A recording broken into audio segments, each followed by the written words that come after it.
Rock and metal invasion. Rock and metal invasion.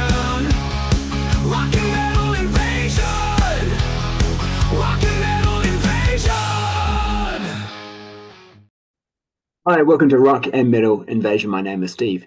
Coming up on the show today, I'm doing the band name is a band member's first name. So a little bit of a follow-up from the previous two episodes I have done where I looked at band names where bands where the band name is a band member's surname. Today, I'm going to look at bands where the band name is a band member's first name. Now, this is a little bit of a tricky one because as I was going through this, there were a few bands where I was a little bit unsure, is this a band or is this a solo artist? You know, for example, Cher, that's a solo artist, but that's a band member's or that's a person's first name. But to me, that's just a solo artist. So, and there were a few other ones where it was a little bit hard to say. But what I looked at the album and I looked at, are they listing band members? Maybe especially if there's, an actual photo of the band and it's not necessarily highlighting one particular member.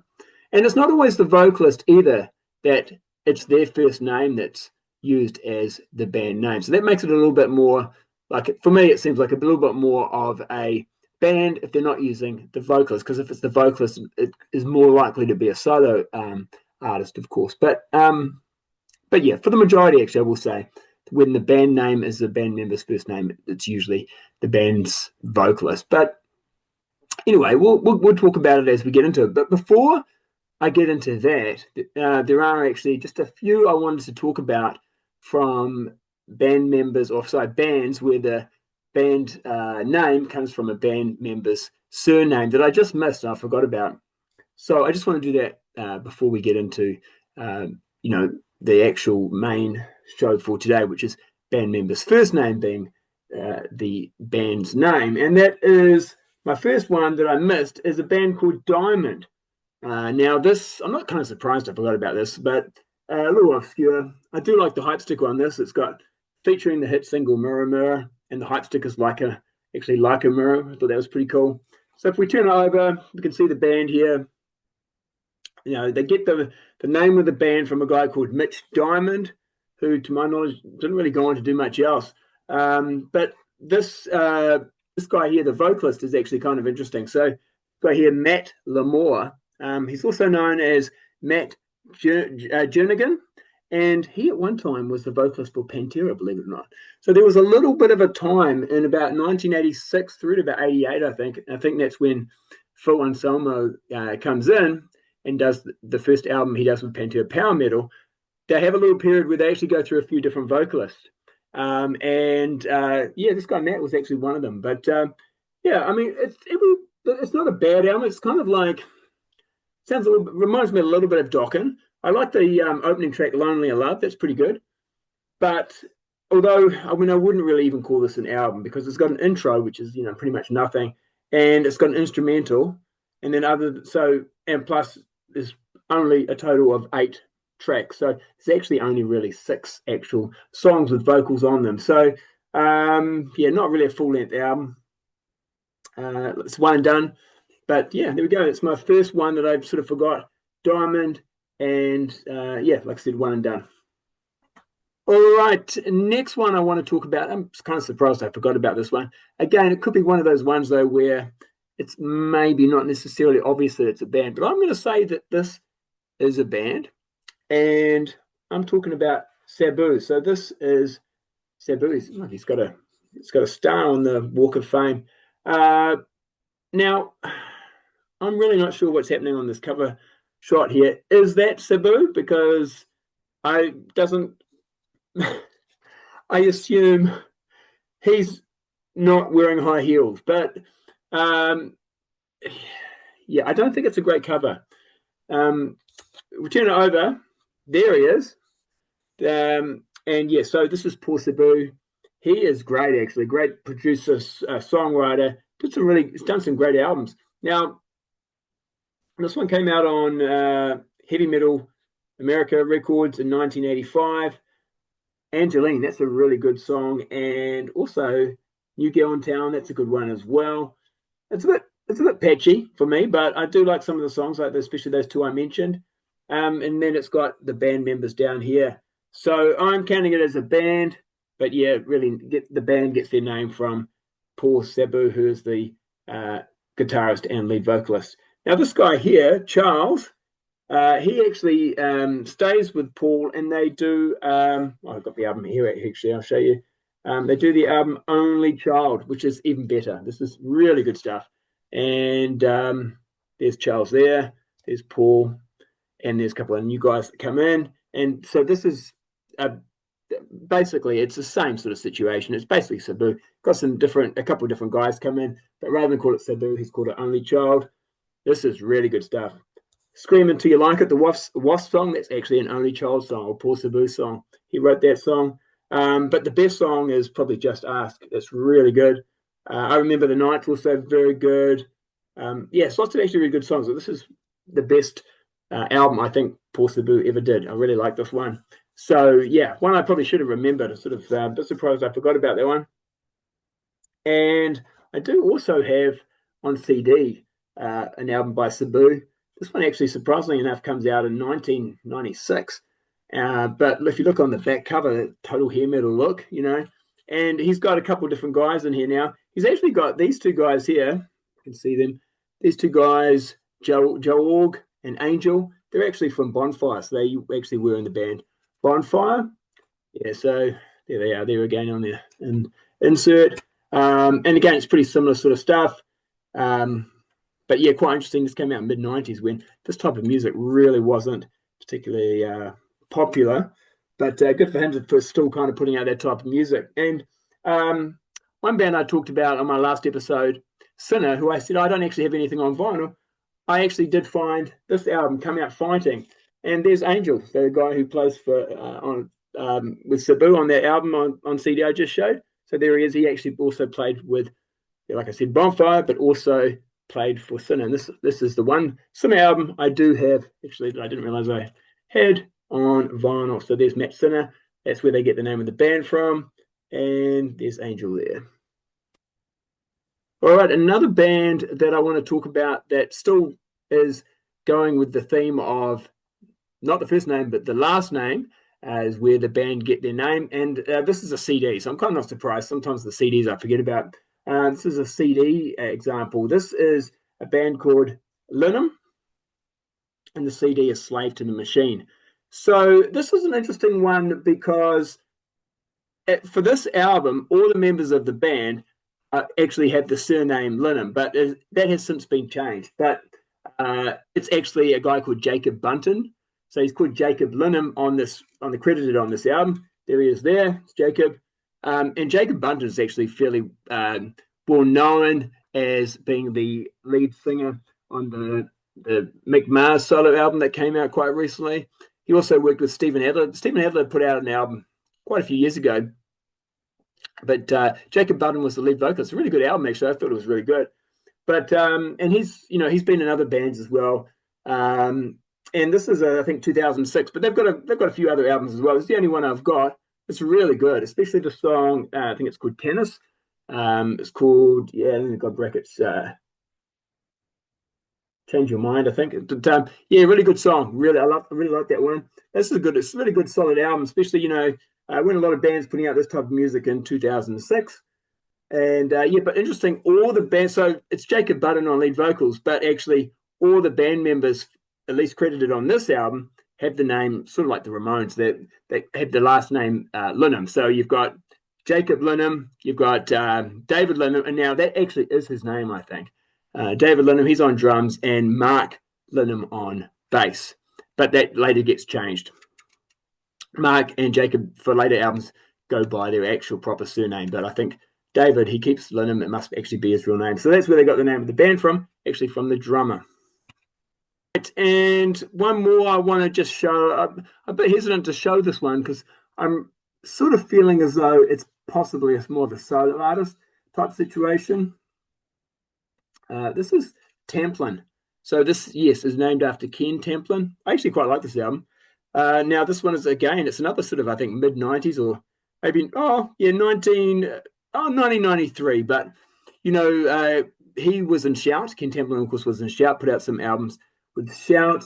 He's also in a band called Joshua, but he wasn't vocalist. I don't think he was vocalist in Joshua, but but he played in the band. But yeah, he's vocalist, obviously playing guitar on this album. And I was a bit like, well, I don't even know. Is this really just more of a solo album? But, you know, if you look in the credits, I mean, you don't really see pictures of anyone else, do you? Well, actually, it's hard to know. You don't really. It's hard to know. Who am I looking at? I think they're all pictures of Ken Templan. But if you do open this up, it then does say Templan is, and it's got Ken Templan, David Raven, Robert Kent, and Scott Van Zen on lead guitar. So it does list some band members. So also what was interesting about this CD, it comes with a little card here suggesting that we ring up these stations. It's got all their radio station numbers. I don't know if I remember ever seeing anything like this before. It's got all the radio station numbers, and suggesting you call the radio station and request "Don't Let the Sky Fall on Me." But anyway, Ken Templan, of course, probably most well known these days for his vocal academy that he has on YouTube. And so now let's look at bands whose band name comes from a band member's first name. And the first one I'm going to talk about is a German band called Rocco. So this came out in 1990 and gets the name from the band member Rocco Kohlmeier.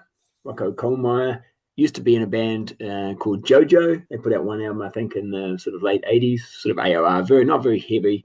But yeah, he's the vocalist and lead guitarist, and this is, or one of the guitar players anyway, and this is their debut album from 1990, produced by Bob Marlett, quite a well-known producer. And I've also got the follow-up album. Here it is here, Open Invitation. This came out in 1992. So, and they actually then put out 2 more albums after this. If you like, I talked about Bonfire earlier. So if you like a band like Bonfire, it's that type of sound, another German sort of hard rock, metal band, I guess, with, hair metal type band, really. But this is 1992. So, I guess in Europe, perhaps this type of music was still popular, or had some popularity still. I don't think grunge necessarily completely had taken over in Europe, maybe quite so much or quite so quickly as it did in the States or maybe even other countries. And they, like I said, they did put out 2 more albums, but I think this is the only 2 that came out on a major label and the only 2 you can get on vinyl. But it's really good stuff. I actually enjoyed both albums. There's some songs I like more than others. I actually like they've got a song on here called Jane, which is Jefferson Starship cover, but it's really good. I like their cover of that. Some other good songs on both albums, actually fairly consistent, fairly similar. Both these albums worth checking out. The next one I want to talk about is a band called Joshua, and I mentioned them earlier actually when I was talking about Ken Templan. So Ken actually played guitar on the previous album that they did. He's not on this album, and they've actually got a new vocalist. It wasn't Ken who was vocalist on their previous album either. A guy called Jeff Fenhold was vocalist, but Jeff leaves the band. Ken leaves the band. So it's a bit of a new lineup, but still Joshua. I think Pereira, I think that's how you say his name. He's the guitarist, and that's where they get the name of the band, Joshua, from his first name. And they've got Rob Rock, actually, who's coming in as, that guy gets around, doesn't he, as the lead vocalist. So Rob Rock on vocals. And yeah, so this is I think they only put out 2 albums. There might have been an EP as well. But, and then that's kind of it. I'm not sure how much more Joshua Pereira did. Maybe he did a few instrumental albums. I'm not too sure. She passed away at the age of 71 last year. But this is a solid album, as is their previous album as well. So this came out on RCA in, I think it was 88. And Intense Defense, Joshua. All right, next one I want to talk about, actually going back to the 70s here, is a band called Rex. So this is a self-titled album. This one is actually all the way back to 1976, but I really love this. I think it's quite ahead of its time, sort of almost proto hair metal. And this is Rex Smith. the lead vocalist. The band gets their name, from him. But it's really good, solid hard rock, like I say, almost proto hair metal, because there's some really good heavy riffs on here. It's still melodic and commercial. I don't have the album after this, but it's also worth checking out. Very good. But in the 80s, Rex kind of becomes a bit of a more of a sort of what Michael Bolton kind of ends up becoming, sort of more of a sort of just, easy listening kind of singer. He actually would often, he'd be a presenter on that Solid Gold Hits show where they had all those Solid Gold dances and everything, which I loved. It was a great show. I remember growing up as a kid, really enjoyed watching that. But yeah, he would often sing some of the songs with Dionne Warwick or whoever else was, helping him, guest on the show or whatever. And then he did put out some albums, like I say, in the 80s, but they weren't anything like this. I would obviously consider this a band, even though the band gets their name from his first name. You can see the band there at the back, all in red, and then the background's red as well. But there's some really good songs on here. 10 Seconds of Love, I think that is an awesome song. But worth checking out. And, I'm not a big 70s guy, but yeah, really pleased to discover this one. All right, next up, a bit of an obscure one. This is a band called Caro, and their album is called Heavy Birthday. And this one, I think, came out in 1988. And the band name actually comes from the keyboard player, Caro Straub. And yeah, so that's where the name of the band comes from, the keyboard player's first name, which is interesting. This has got it's got some songs produced by Tony Platt. So it sounds pretty good, I think, some of the songs on here, but not an album I play a lot. I do like, and it was one of the singles, Sister, Sister. I do like that song. And it is a sort of a one and done, except that, weirdly enough, in 2019, they released Heavy Birthday 2 and Heavy Birthday 3. So 2 and 3, like a double, I think it was a double CD. But that came out in 2019, so like a long time after this one, which is, 1988, I think.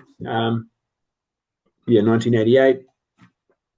But both Heavy Birthday 2 and 3 were actually recorded, I think sometime between 87 and 89 sort of thing, and maybe demo songs that didn't make this album, and maybe some demos they did for a potential follow-up album that never really sort of happened. So, but yeah, worth checking out. Again, another one of those German bands that, put out good melodic hard rock in the 80s. So there's a band at the back there. And Caro, Heavy Birthday. And next one I'm going to talk about is a band called Cooney. So this is the second Cooney album. It's the Japanese press. Now, this is named after the guitarist Cooney Takeuchi. I think that's maybe how you say it. So Cooney is his first name. He's actually kind of just really known more as Cooney, just the one name. And he is the guitar player. And, obviously one of those sort of shredder type guitar players. And one of those guys who would put out an album and often have different singers or players. But I'm saying it's a band because you can see the band all here at the back. So they kind of still, have a band situation happening, and actually a great band. I mean, you've got Mike Tirana on drums. You've got Jeff Scott Soto on vocals. I'm not sure about Douglas Baker, who's on bass, but yeah, and also his previous album, had Kai Swan and Neil Turbin on vocals, and I think, quite a few other well-known guys like Chuck Wright was on bass. So, he gets, as a Japanese guy, he's getting in, these well-known Americans to sort of play with him. And this is, like I said, the second album. It's really good. I often like anything that Jeff Scott Soto's doing vocals on. He sounds fantastic, especially the work he was sort of doing, in the late 80s, early 90s. I love the stuff he did with Axel Rudy Powell. And, this was really worth checking out. Now, I'm not such a big fan of the first album, but, I really like this one. And there is 2 more as well. I don't have those. They might be CD only. And I think the last one maybe came out early 2000 or around 2000. So I'm not quite sure what else he's been doing. Obviously, Japanese artist, he could have been quite busy, but not something that maybe gets sort of, as easily available. But yeah, this one's worth checking out if you like that sort of 80s. There's some shredding, of course, but there's actually some good songs on here as well. And when you got Jeff Scott Soto on vocals, it sounds pretty good. Good production, and yeah, this one's worth checking out. It's actually it's actually produced and arranged by Dana Strum, so from Slaughter. So, and I actually really like his production. So yeah, I think it sounds great. Right, next one is a German band, another German band, and this is Zeno. Came out in 1986, and the band gets their name from the lead guitarist Zeno Roth, who's actually the younger brother of Uli Roth, who's well known, of course, as being the guitar player, or at one time was the guitar player in the Scorpions. So Zeno put out this one album on EMI in 1986. Not bad, hard rock, mid-80s hard rock. German band, like I said, but then they kind of disappear until I think around 1995 they released their second album. Then I think they've released 4 more albums since this debut. But interesting, there was quite a big gap there between the first and the second album. I haven't heard any of their other albums. This one, I have to say, not an album I really play a lot. Nothing particularly memorable for me about it, but it's not bad. When I do play, I think, oh, yes, it's all right. But yeah, and like I say, he is the younger brother of Uli Roth, and sadly, Zeno Roth passed away in 2018, although Uli did say that he had actually been sick for a number of years prior to his passing. But to finish up with, I'm going to focus on female-fronted bands where it's the name of, I think all of these are the vocalist, but it's a female vocalist. And it's been a bit tricky for me to really say, is it a band or is it just a solo artist? But I'll talk a little bit about it. I'm going to say just for this show anyway, that it's a band situation, but definitely the focus is on the lead singer, who happens to be a female, but they do have a band playing with them, of course. So, and this first one's a really good example of how maybe it's not a band, maybe it's a solo artist. Sometimes it's a band. Some of their albums, it seems more of a band. Sometimes it seems like this person is more of a solo artist. So, artists I've talked about a fair bit on my channel, and I do enjoy this artist, and this is Fiona. So this is Fiona Beyond the Pale. Now, this isn't a good example of where I feel this is a solo artist, right?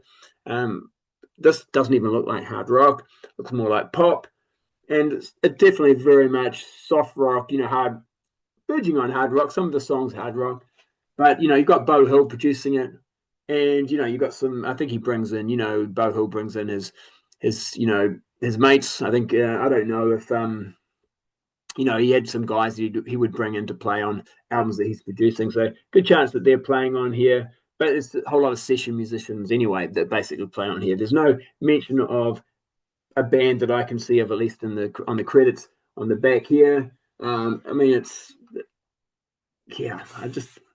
I think that anyone who didn't know anything about this would see this and think it's a pop record. But it's actually, I like it. I think it's really good. But and it's not super heavy, of course, but it could still be hard rock. But yeah, I think what sort of makes it more of a solo record is after every song, they list the people who played on each song. So I guess it's quite different. They could have different players on each song. You've got Kip Winger on background vocals on some of the songs. I think Bobby Massano plays guitar on quite a few of these songs. Mike Slammer, now that's a guy that Beau Hill used to use quite a bit. He's credited. Yes, you've got Red Beach on guitar on some of the songs as well. So if you go through the credits here, you can see some quite familiar names actually from other bands. But David Rosenberg on drums and percussion. Who else is sort of familiar here? Noel Rodgers on guitar. So yeah, I don't call this a band situation. However, when you get to this one, Squeeze, I mean, you've got 4 people on the cover. So she's not, this is Fiona here. But I mean, when I saw this and I looked at this cover and I didn't know anything about Fiona, I thought, okay, I saw this guy, right? Dave Marshall. And I thought, well, he looks kind of hair metal-ish. And then this guy as well has got the long hair. And I mean, these are guys who have played in hair metal bands, like Dave goes on to play, I think probably after this album, he goes on to play with Vince Neil. And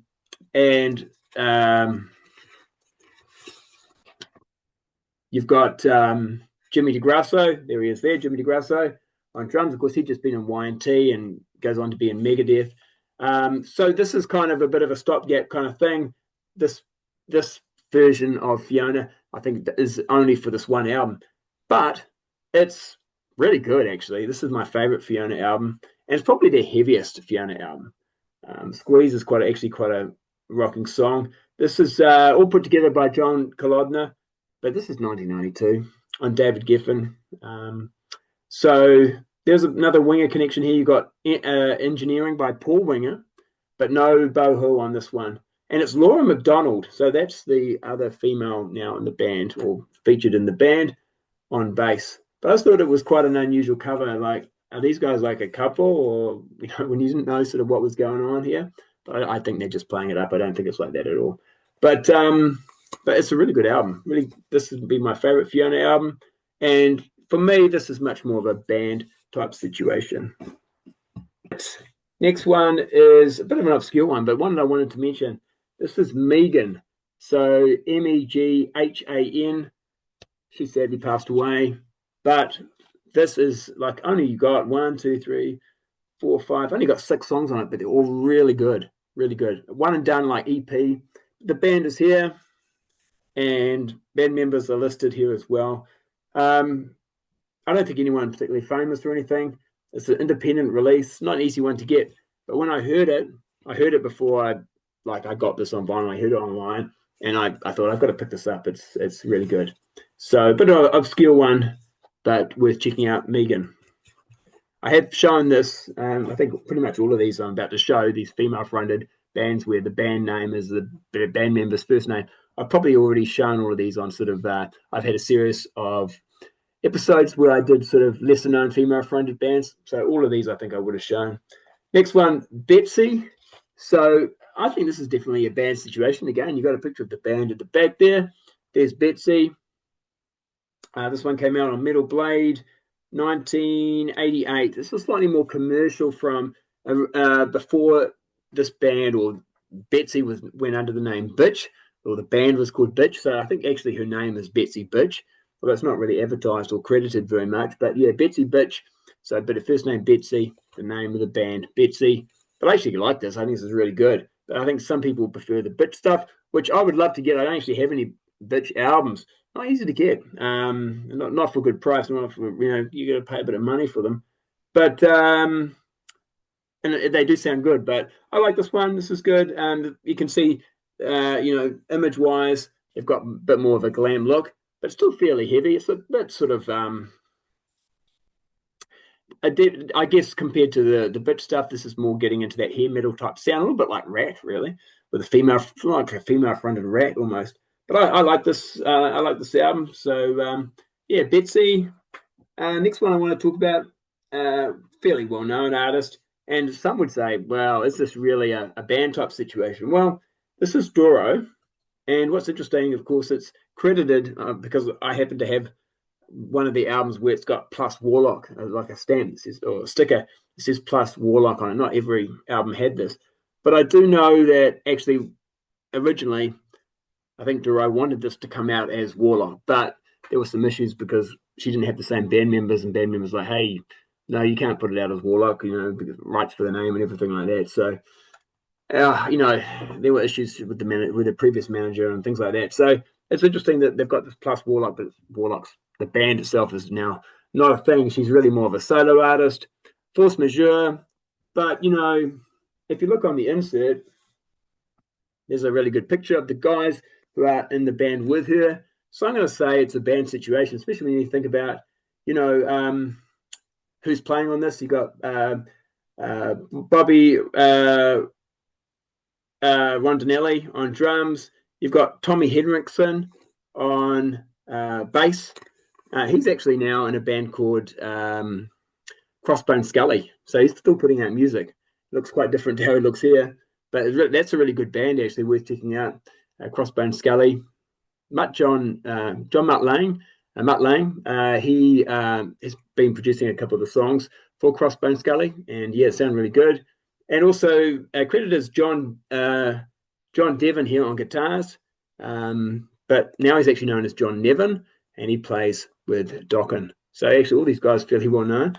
As Bobby, of course, used to be in Rainbow, and of course Doro looking amazing there, fantastic. And this is a good album. So this is a follow-up, of course, to, well, it's kind of a follow-up to Triumph and Agony, which was credited as a Warlock album. But yeah, I'm going to say there's still a band element here, although I will say it's basically Joey Ballin. He is the producer of this album, and if you look on the songwriting credits, he's pretty much credited, I think, for most of the songs. It's basically Doro and Joey Ballin who write the songs, not the actual band members. Tommy Henriksen's got a couple of credits. I think, John Nevin or John Devon, he's got one. But yeah, for the most part, it's either just Doro or Doro and Joey Ballin, who's the producer. And yeah, quite different to then the follow-up album that Doro does. It's definitely much more of a solo album. There's no band mentioned really. This is one that Gene Simmons executive produced. But I think this is, when it gets to this album, Doro is much more of a solo artist. There is a band credited on here, but she does list out. It is listed who plays, but it's more of a very special thanks to the players. And actually, Tommy Thayer looks like he played most of the guitars on here, although also Larry Cordola from House of Lords, also on guitar, bass guitar, Chuck Wright, actually a few guys, EJ Curse, a Silent Rage guy, Todd Jensen, number of different guys on keyboards and a number of different guys on drums. So it's really not a band type situation when she gets to that album. All right, finally, one more female-fronted band where the band name is a band member's first name, and it's Alexa. And this is a one-and-done album, female-fronted. Now, I'm going to say it's a band because it does list the band at the back. Yes, you've got vocals, is Alexa, but you've also got, it's Paul Sabu again. Paul Sabu on guitars, and also Charles Esposito on drums. So Charles, of course, and Paul from Only Child. So they feature again, of course, because it's Paul Sabu. Yes, there's production by Paul Sabu. This is almost Only Child, but with a female-fronted vocalist. So it's a bit of a funny one, and maybe it's not a real true band situation. Alexa, I think Anastasia, something like that, is her surname. She does actually have some credits, some songwriting credits, 2 or 3, but the majority is Paul Sabu and other songwriters. But it's pretty good. It's, female-fronted hard rock. I quite like it. There's a few good songs on here, and I thought, yeah, I'll mention it, especially as there's that link again to Only Child and Paul Sabu. Then that will do it for today. I hope you enjoyed that. If you did, make sure you hit the thumbs up. If you enjoy this type of content and you haven't yet subscribed to Rock and Metal Invasion, please hit the subscribe button, help support the channel. That would be appreciated. It's great to be back doing shows. Of course, I've been focusing a bit on band names. We'll probably switch to something a little bit different next time. But thanks for watching. If you've got any comments, or you've got some band names where the name is from either the first name or last name of a band member, let me know, because there's always a few I forget, so I'd be interested. All right, thanks for watching. We'll catch you later.